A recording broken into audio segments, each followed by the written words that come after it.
I moved out of my mom's house the same week I got my first job. Small apartment, cheap walls. First time I'd ever lived somewhere that was completely mine. Before I left, my mom pressed cash into my hand and said, "Take the dog with you." I laughed. Why? She didn't. Duel opens windows at night, then he just stands there like he's waiting for something to come in. I thought she was being dramatic. She wasn't. Duel wasn't a normal dog. He didn't bark much, didn't play much. Most of the time, he just watched corners of rooms like he was counting things I couldn't see. First night in the apartment, I thought everything was fine. Until I woke up at 2:17 a.m. Duel was sitting at the bedroom door, perfectly straight. Not asleep, not alert, waiting, like he already knew something had entered the house. I checked the apartment. Nothing. All doors locked.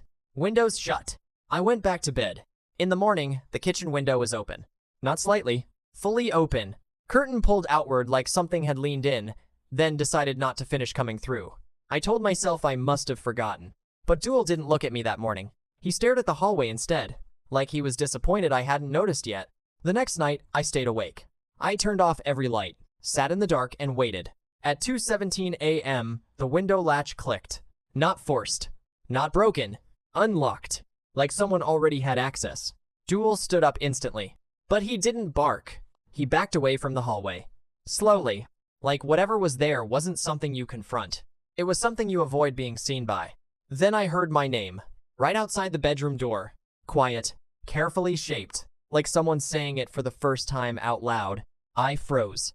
The phone in my hand started recording without me even pressing anything properly. Footsteps followed. But they weren't normal footsteps. 2 even. 2 measured. 3 steps. Stop. 2 steps.